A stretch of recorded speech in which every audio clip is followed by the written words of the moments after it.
Bismillahirrahmanirrahim. Assalamualaikum warahmatullahi wabarakatuh. Alhamdulillahirabbil alamin alladzi hadana lihadza wa ma kunna linahtadiya laula an hadanallah alqail wa ma khalaqtul jinna wal ins illa liya'budun. Wassalatu wassalamu ala asyrafil makhluqat nabiyina wa maulana Muhammadin sallallahu alaihi wasallam wa ala alihi wa ashabihi ajma'in, amma ba'd. Senantiasa kita bersyukur kehadirat Allah Subhanahu wa taala atas segala nikmat yang dianugerahkan kepada kita. Salawat dan salam atas junjungan kita Nabi Allah Muhammad sallallahu alaihi wasallam. Pemirsa sekalian, tugas manusia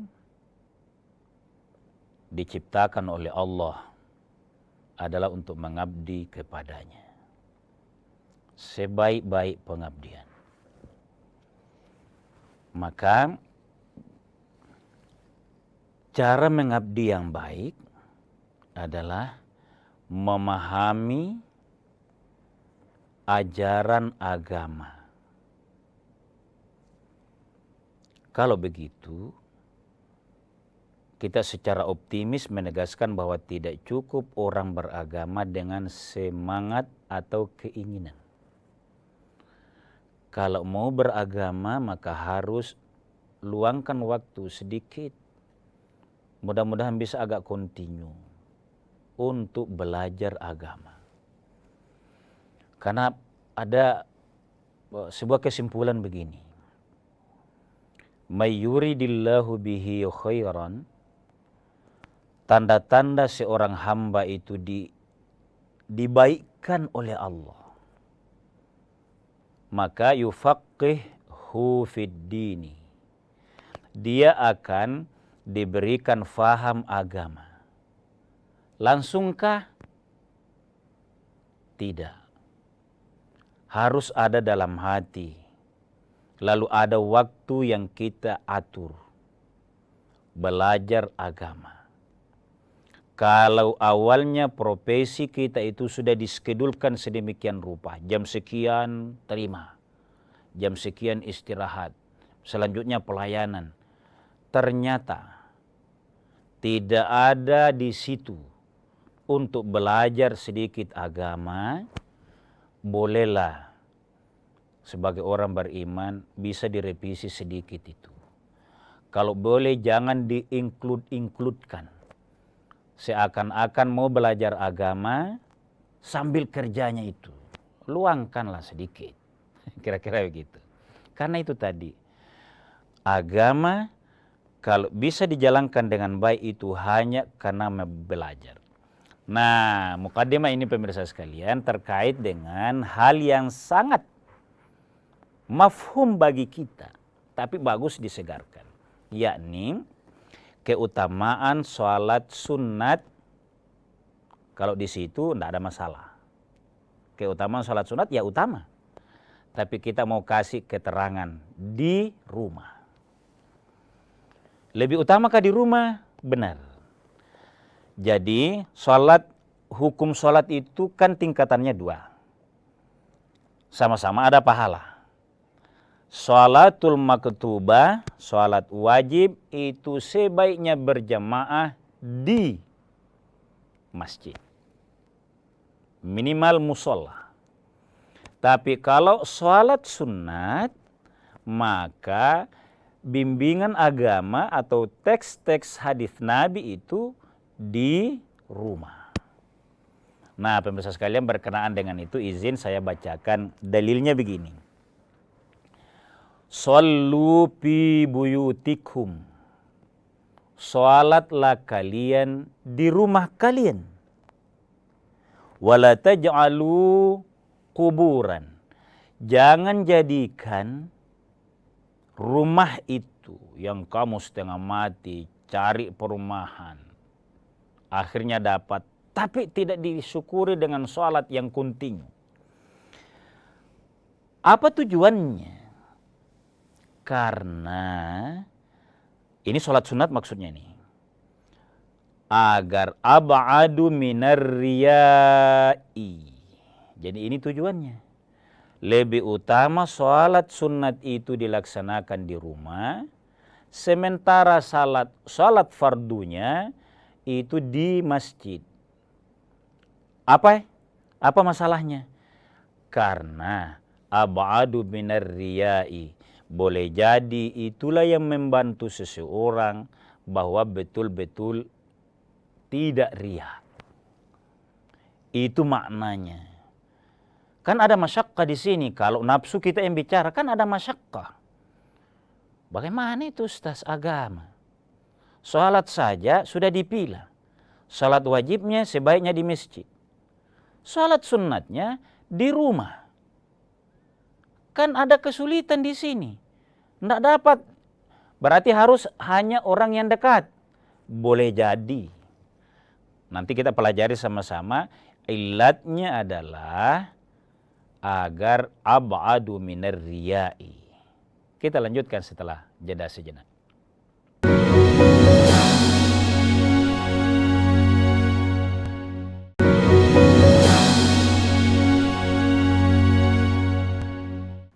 Pemirsa sekalian kaum muslimin yang dimuliakan oleh Allah Subhanahu wa taala.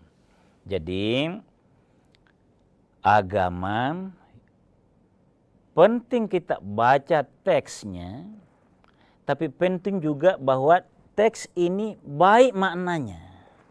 Jangan dibenturkan. Jangan dijadikan masyakkah. Misalnya tadi, salat wajibnya di masjid. Dianjurkan salat sunat di rumah. Bagaimana caranya? Tentu, lihat ilatnya. Bahwa salat sunat itu kan dua macam ya. Salat sunat yang rawatib. Ada salat sunat lain misalnya tahajud, duha. Kalau ini otomatis bisa dengan mudah di rumah. Tapi kalau rawatib, jarak azan itu ke waktu iqamah kan 10 menit. 3 menit azannya, jalannya 3 menit. Kalau mau salat di rumah, maka sampai di masjid. Qamat. Iya kalau ini yang agak dekat. Tapi kalau sulit, pilih mana Ustaz? Sekalian sholat wajibnya nanti di masjid. Azan start dari rumah. Tetap begini pemirsa sekalian. Yang teks hadis itu adalah sholatnya tetap ada. Kalau benturan, kalau mau sholat di rumah terlambat qomat. Kalau mau sholat sunat di rumah maksudnya, terutama maghrib ya misalnya. Sholat sunat di masjid dapat. Maka sholatlah di masjid. Karena yang utama tetap sholat rawatibnya. Sehingga dihitung itu rakaatnya. Ba'diyah maghrib, isya, qabliyah subuh, qabliyah zuhur. Itu sampai dihitung rawatib yang utama. Apa maksudnya? Laksanakan sholat sunat. Kaitannya dengan hadis tadi adalah kalau tidak bisa dilaksanakan gara-gara mepetnya waktu, karena ini sholat berkaitan dengan waktu, maka laksanakanlah di masjid, terutama yang rawatib ya, lalu asal tidak riya. Itu sebenarnya maknanya. Jangan menjadi tidak ya, jangan deh. Karena jangan sampai tidak, bukan itu maksudnya. Nah, kita kasih contoh pemirsa sekalian. Bagaimana kalau saya mau itu Ustaz, rindu. Karena pahalanya luar biasa, itu keanjuran Nabi pahalanya luar biasa. Menyinari juga rumah. Kalau misalnya saja ada kelonggaran waktu, pulang kantor misalnya, ada kebutuhan di mall, di toko misalnya, ada tempat sholatnya, ada jamaah di situ, tetaplah jamaah di tempat itu. Taruhlah misalnya maghrib, kita ambil contoh. Ba'diyah maghrib itu sangat utama. Kondisi kota ini macet. Bisa dipastikan kalau 2 kilo saja rumah dari mall, pasti setelah isya baru tiba. Bukan dibuang sholatnya itu tadi. Tetaplah sholat dengan niat insya Allah ikhlas. Tidak boleh ditinggal. Nah, hadis yang mengatakan jangan jadikan rumahmu itu kuburan tadi, hadis Ahmad dari jalur Aisyah radhiyallahu anha, sholat-sholat yang lain perbanyaklah di rumah.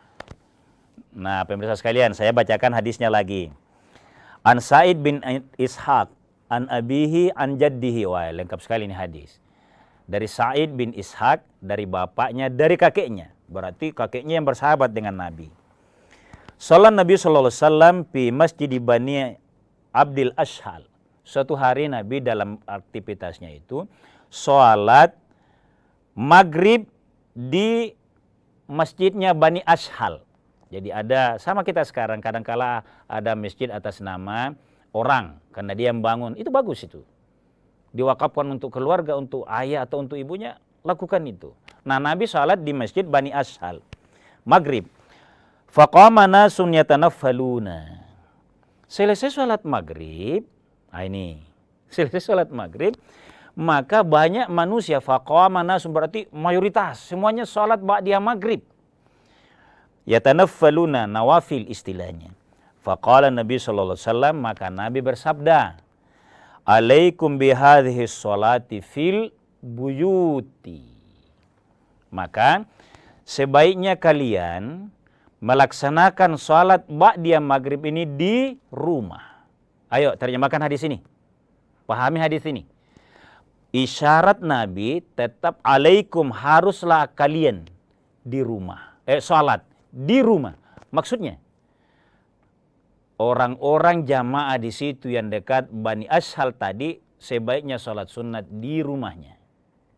Di rumahnya. Karena dekat.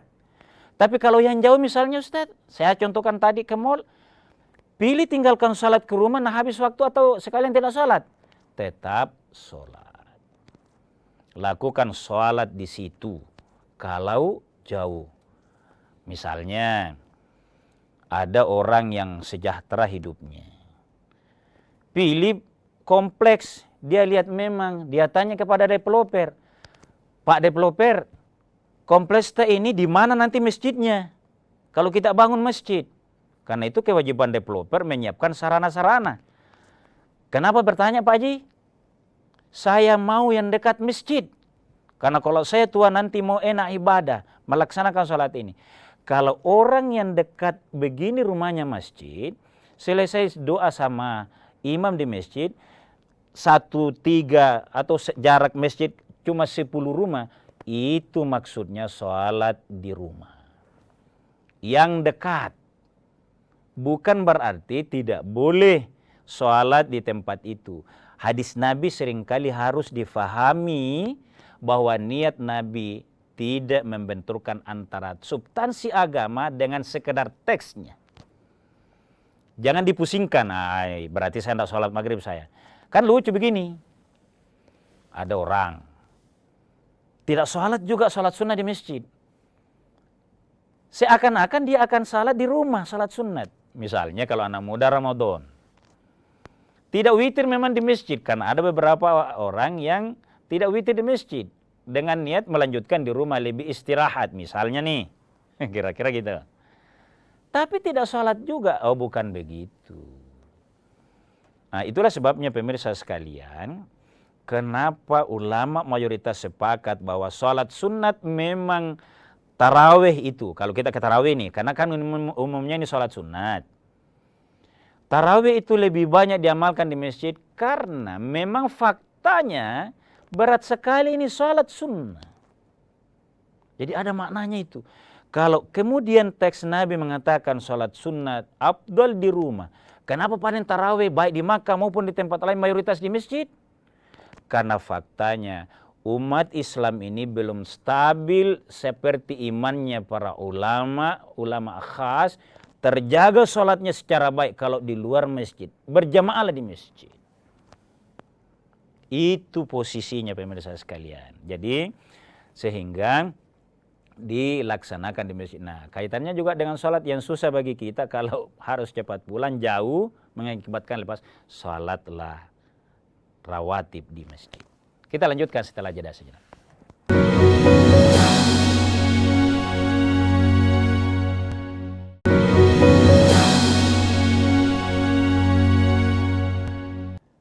Pemirsa sekalian kaum muslimin yang dimuliakan oleh Allah Subhanahu wa taala, jadi salat ini kan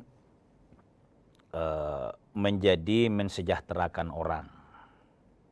Termasuk salat, baik salat jamaahnya maupun salat sunatnya, terutama rawatibnya.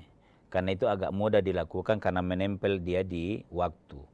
Jangan ada orang beriman meringan-ringankan ini salat sunat. Kalau boleh kita berkata begitu. Seriuslah, karena la nas'aluka rizqan nahnu narzuquk. Substansinya kita sholat itu, Allah satu-satunya perintah yang Allah kaitkan dengan rezeki. Bahasanya begitu itu. Dirikan salat, la nas'aluka rizqan. Bersama keluargamu, saya tidak minta rezeki kepadamu. Oh iya kan pasti nih kalau ini. Tapi maksudnya, isyarat dari Allah, kalau kau sholat dengan baik, rezekimu itu terjamin. Setelah itu kau berusaha lah sedikit, ibaratnya begitu. Jangan habis waktumu kerja, lalu alasan mau kerja tidak ada sholat sunatnya. Tidak usah, itu. Wa'mur ahlaka bis sholati wastabir 'alaiha. Kan kadang-kala begini pemirsa sekalian. Kita memperbanyak semangat kerja, waktu kerja, karena kan demi rezeki keluarga. Oh Allah kasih garisan ini. Perintahkan keluargamu sholat, wastabir 'alaiha, sabarlah, sholatlah yang baik-baik. La nas'aluka rizqan. Sesungguhnya saya tidak minta rezeki kepada. Itu maknanya kalau kau sholat, Allah yang tahu itu urusanmu. Nah, kalau tema kita pagi hari ini keutamaan sholat sunat di rumah, maka kita atur sholat sunnah di rumah. Terutama misalnya pastilah tahajud. Tahajud di rumah. Kemudian berikutnya witir. Ada lagi duha. Itu semua aman di rumah. Kalau rawatib tadi memang ada perlu kesungguhan. Intinya laksanakan sholat rawatib itu, yang sunnah itu, kalau dekat rumah dengan masjid ada waktu lakukan di masjid, di rumah baru jamaah di masjid, tapi kalau tidak lakukanlah di sana. Yang penting duha, witir dan tahajudnya sudah sering di rumah dan sudah berfungsi rumah. La taj'alu kuburan, tidak dijadikan sebagai tempat kuburan. Nah teknisnya begini pemirsa. Ustadz, itu umumnya hadis. Bagaimana dengan kondisi Makassar? Kantor jaraknya 2 kilo. Masuknya jam 7.30. Anak-anak sudah keluar untuk pergi sekolah jam 6. Macet. Kalau saya keluar, misalnya ada yang bilang, kalau kita keluar dari rumah 6:30, sudah itu. Tidak dapat ceklot jam 7.30 karena memang macet sekali Makassar. Bagaimana caranya Ustaz? Di rumah kah? Ya jadi gini. Dalil agama sudah begitu tadi. Upayakan sholat duha setiap hari.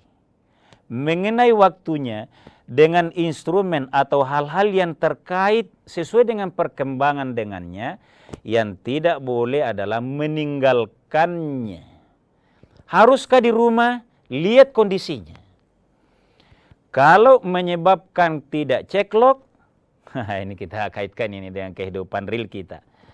Maka lihat, kalau misalnya kita ambil ilustrasi ringan saja, pas waktu sholat subuh itu jam 5, supaya gampang. Kan kadang-kala sebelum jam 5, kadang-kala juga lewat sekian menit. Yang jam 5-nya kita mudah. Itu waktu sholat subuh seringkali jaraknya antara 45 menit, paling lama sejam. Sudah isyraq. Jadi jam 5 ke jam 6 itu isyraq. Matahari sudah kuning. Jarak antara isyraq, kan haram sholat subuh pas proses naik. Yang mana itu maksudnya Ustaz?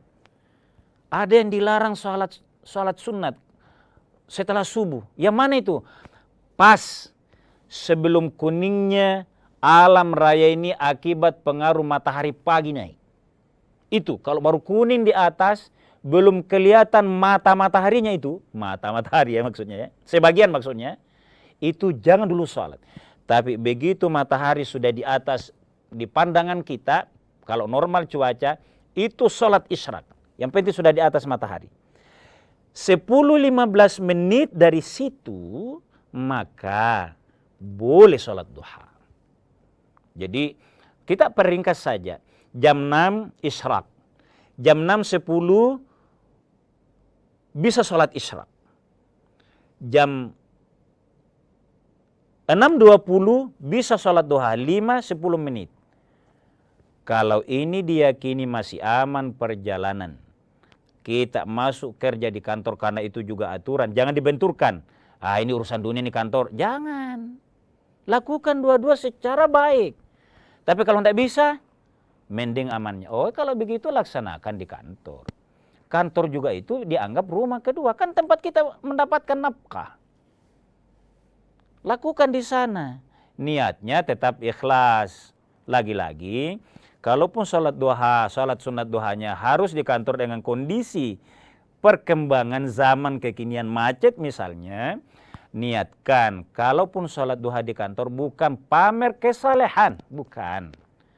Tapi boleh juga kalau mengingatkan teman, saya ini sholat duha. Ayolah kerja hari ini kan sebenarnya tidak berat-berat amat. Masa sih dalam 5 hari itu semuanya sulit? Enggaklah. Maka permudahlah kerja selama sehari itu dengan waktu sholat yang singkat. Nah pemirsa sekalian, kita mengangkat tema keutamaan sholat sunat di rumah. Itu terutama sholat misalnya duha, tahajud, dan witir yang memang sangat longgar dilakukan di rumah memang. Jangan ada rumah sudah tidak bagus, tidak lagi dipakai sholat. Bahkan kalau ada rumah bagus, maka makin bagus ditempati ngaji, ditempati juga sholat sunnah-sunnah. Mudah-mudahan Allah memberikan kepada kita kesempatan melakukan amal soleh ini dan berberkah dalam hidup kita. Sekian dan demikian. Mohon maaf atas segala kekurangan. Wallahu a'lamu bissawab. Wassalamualaikum warahmatullahi wabarakatuh.